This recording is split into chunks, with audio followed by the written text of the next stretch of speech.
ሰላም ጤና ይስጥልኝ እንደምንላችኋል ውድ ተመልካቾቻችን ከአባይ ቴሌቪዥን የሚተላለፍላችሁ የዕለተ ማክሰኞ ሐምሌ 14 ቀን 2018 ዜና ለፍታ የመረጃ ሰዓታችን ተጀምሯል።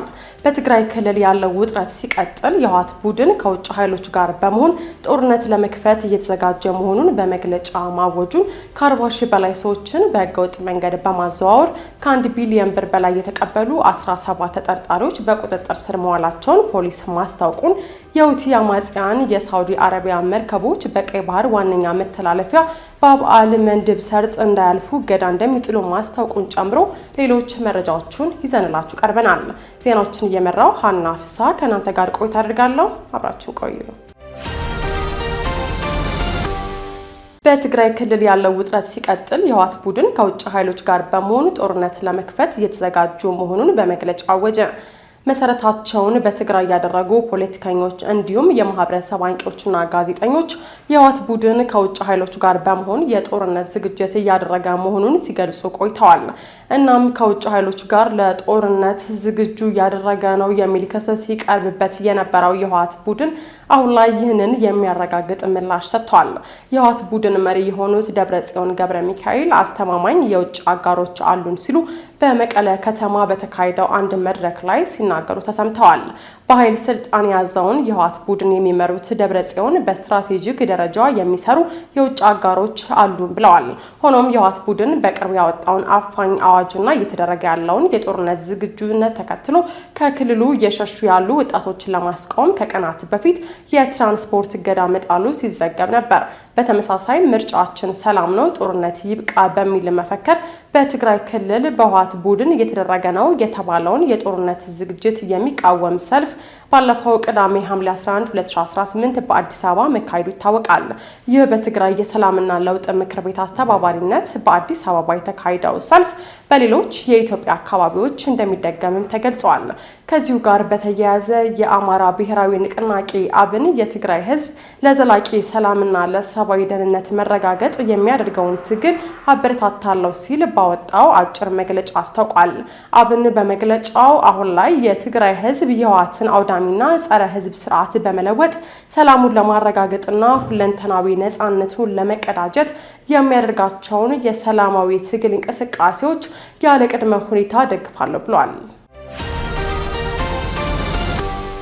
ከ40 ሺህ በላይ ሰዎችን በህገወጥ መንገድ በማዘዋወር ከ1 ቢሊዮን ብር በላይ የተቀበሉ 17 ተጠርጣሪዎች በቁጥጥር ስር መዋላቸውን ፖሊስ አስታወቀ።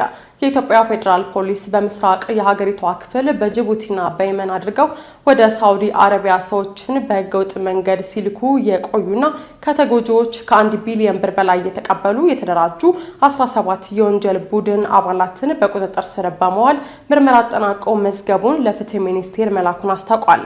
ፖሊስ ባሰባሰበው የሰውና የሰነድ ማስረጃ ተጠርጣሪዎቹ የህገወጥ የሰዎች ዝውውር መረብ በመዘርጋት ተጎጂዎቹ በየመን በኩል ወደ ሳውዲ አረቢያ ገብተው የተሻለ ኑሮ እንደሚኖሩ ሐሰተኛ ተስፋ በመስጠትና በማሳመን ከተለያዩ የሀገሪቱ አካባቢዎች በደላሎች አማካኝነት ተጎጂዎችን በመመልመል ሲልኩ መቆየታቸውንም አረጋግጠዋል። በህገወጥ መንገድ የተወሰዱ ተጎጂዎች የኢትዮጵያን ድንበር እንደተሻገሩ ወደ የመን ተወስደው በየመን ሀገር ውስጥ በሚገኙ ለዚሁ ዓላማ በተዘጋጁ መጋዘኖች ታጉረው ከፍተኛ ኢሰብአዊ ድርጊቶች ይፈጸሙባቸው ነበር ብሏል። በተለይም ተጠርጣሪዎቹ ተጎጂዎችን በመያዣነት በመያዝ ወደ ቤተሰቦቻቸው ስልክ በማስደወል ከፍተኛ ገንዘብ ሲጠይቁ እንደነበርና ገንዘብ መክፈል ላልቻሉ ቤተሰቦች ተጎጂዎችን እየደበደቡ እንዲሁም እያሰቃዩ ቪዲዮ በመቅረጽ የስነ ልቦና ጫና ሲፈጥሩ እንደነበር ተገልጿል።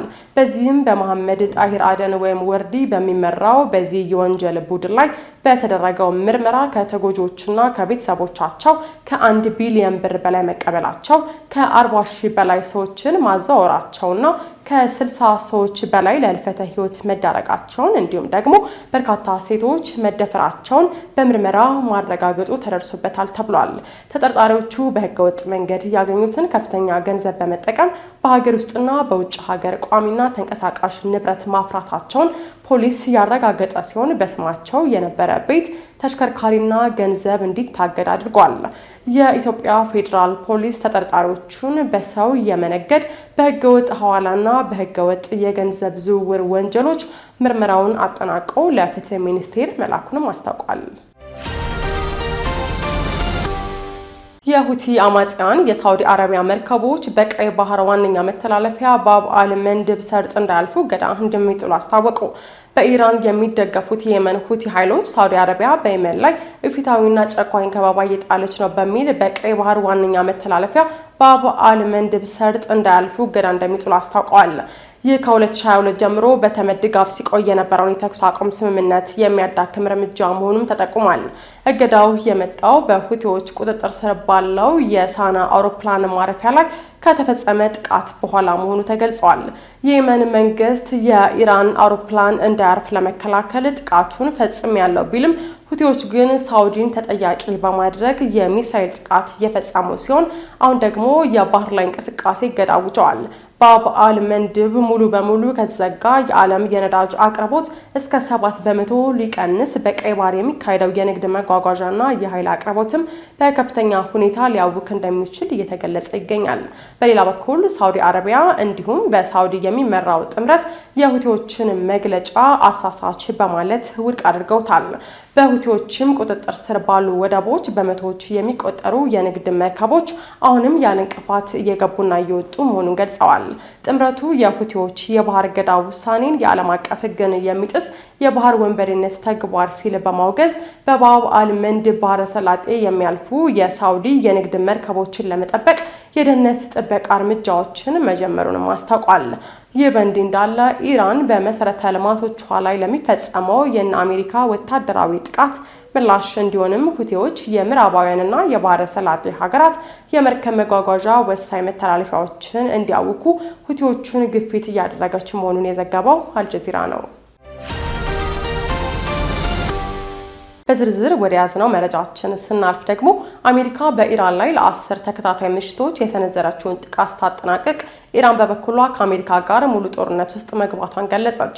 5 ሰዓታትን በፈጀው ጥቃት የአሜሪካ ጦር የኢራንን በሆርሙዝ የሚተላለፉ መርከቦችን የማጥቃት አቅምን ይበልጥ ለማዳከም ያለመን ያለውን ጥቃት ፈጽሟል። ኢራን በበኩሏ ከአሜሪካ ጋር ሙሉ በሙሉ ጦርነት ውስጥ መሆኗንም ተናግራለች። ዘርፋይል ሀብታሙ ተጨማሪ ያለው። የአሜሪካ ጦር በኢራን ላይ ለ10 ተከታታይ ምሽቶች የሰነዘረውን ጥቃት ማጠናቀቁን አሳውቋል። ጦሩ እንደገለጸው የኢራንን በሆርሙዝ ወሽመጥ የሚተላለፉ መርከቦች የማጥቃት አቅምን ይበልጥ ለማዳከም ያለመኑ ያለውን ጥቃት ለ10 ተከታታይ ምሽቶች ፈጽሟል። የአሜሪካ ጦር በኢራን ላይ ሲያካሄድ የነበረው የመጨረሻው ዙር ጥቃት ማጠናቀቁን ያሳወቀው ጥቃቱም የኢራን ወታደራዊ እዝ ማዕከላት፣ የሚሳኤልና የድሮን ማስወንጨፊያ ቦታዎችን፣ የባህር ኃይል አቅሞችን፣ የአየር ኃይል መከላከያ ስርዓቶችን መምታቱን ገልጿል። የአሜሪካ ማዕከላዊ እዝ በኤክስ የማህበራዊ ትስስር ገጹ ላይ በወጣው ጽሑፍም ይህንንም ጥቃቶች መፈጸሙን ይፋ አድርጓል። የአሜሪካ ጦር ገለጻ የመጨረሻው ጥቃት ለ5 ሰዓታት ያክል የቆየ ሲሆን ይህም አሜሪካ በኢራን ላይ ለ10 ተከታታይ ምሽቶች ጥቃት የሰነዘረችበትም ሆኗል። ዋሽንግተን በጥቃቱ ኢራን በሆርሙዝ ወሽመጥ በሚያልፉ የንግድ መርከቦች ላይ ጥቃት የመሰንዘር አቅሟን ማዳከም መፈለጓን ገልጻለች። የኢራን ጦርነት የጀመረው አሜሪካና እስራኤል የካቲት 21 ቀን 2018 ዓ.ም በኢራን ላይ ጥቃት ሲሰነዝሩና ኢራንም በእስራኤልና የአሜሪካ የጦር ሰፈሮች ባሉባቸው የባህረ ሰላጤው ሀገራት ላይ ያጸፋ ጥቃት በመሰንዘሯም ነው። በጦርነቱ ወቅት አሜሪካና እስራኤል በኢራን ላይ እንዲሁም እስራኤል በሊባኖስ ላይ የሰነዘረችው ጥቃት በሺዎች የሚቆጠሩ ሰዎችን ለህልፈት ዳርጓል፣ በሚሊዮኖች የሚቆጠሩትን ደግሞ አፈናቅሏል። ጦርነቱ የነዳጅ ዋጋ እንዲጨምርና የዓለም ገበያ እንዲናጋም አድርጓል። በዚህ ጦርነት የሞቱት የአሜሪካ ወታደሮች ቁጥር ባለፈው ቅዳሜና እሁድ ወደ 17 ከፍ ብሏል። ፕሬዚዳንት ትራምፕ ለወታደሮቻቸው ሞት ምክንያት በሆነው አሰቃቂ የሳምንቱ መጨረሻ ግጭት ሳቢያ ትላንት ሰኞ በኢራን ላይ የበቀል እርምጃ እንደሚወስዱም ዝተዋል። ባለፈው ሳምንት ትራምፕ ጥቃቱ የሚፈጸምባቸው የኢራን ኢላማዎች የነዳጅ ማጣሪያዎችና ድልድዮችን እንዲያካትት ማስጠንቀቂያም ሰጥተዋል። ትራምፕ መሰል ቦታዎችን ለመምታት ቀደም ሲል ካስጠነቀቁ በኋላ በአሜሪካ የሚገኙ ዓለም አቀፍ የህግ ባለሙያዎች እንዲህ ያሉ ጥቃቶች በጦር ወንጀል ሊጠየቁ እንደሚችሉ ተናግረውም ነበር። የኢራኑ ፕሬዚዳንት ማሱድ ፔዜሽኪያን በበኩላቸው ሀገራቸው በአሁኑ ሰዓት ከአሜሪካ ጋር ሙሉ ጦርነት ውስጥ መሆኗን ተናግረዋል። እውነታው ዛሬ የኢራን እስላማዊ ሪፐብሊክ ሙሉ የሆነ ጦርነት ውስጥ መሆኑን ነው ያሉት ፕሬዚዳንቱ እውነታው መገንዘብና የዚህን ተጋድሎ ተፈጥሯዊ መዘዞች መቀበል ይኖርብናል ሲሉ ባወጡት መግለጫ ላይ ማሳስበዋል። የሰኞ ሌሊቱ የዋሽንግተን ጥቃት የተፈጸመው ፕሬዚዳንት ዶናልድ ትራምፕ በፈጸመቻቸው ጥቃት የአሜሪካ ወታደሮችን የገደለችው ኢራንን እንደሚቀጡ ከዛቱም በኋላም ነው። ባለፉት ቀናት በደረሱ ጥቃቶች ዮርዳኖስ ውስጥ 2 በኢራቅ ደግሞ 1 የአሜሪካ ወታደሮችም ተገድለዋል። ኢራን ከትላንቱ ጥቃት በኋላ በወሰደችው የአጸፋ እርምጃ በሆርሙዝ ሲጓዙ የነበሩ 2 የነዳጅ ጫኝ መርከቦች እንዲሁም ባህሬንና ኩዌት ውስጥ የሚገኙ የአሜሪካ ወታደራዊ ይዞታዎችን መምታቷ ተዘግቧል። በተመሳሳይ ሰዓት ከዚህ ቀደም የተፈራረሙት የመግባቢያ ስምምነት የከሸፈባቸው አሜሪካና ኢራን በአሸማጊዎች አማካኝነት ዲፕሎማሲያዊ መልእክት እየተለዋወጡ መሆኑን ቴህራን ማሳወቋም ይታወሳል። የዕለተ ማክሰኞ የዜና ላፍታ የመረጃ ሰዓታችን የተከታተላችሁት ይመስል ነበር። አብራችን ስለቆያችሁ ከልብ እያመሰገን በያላችሁበት መልካም ቀን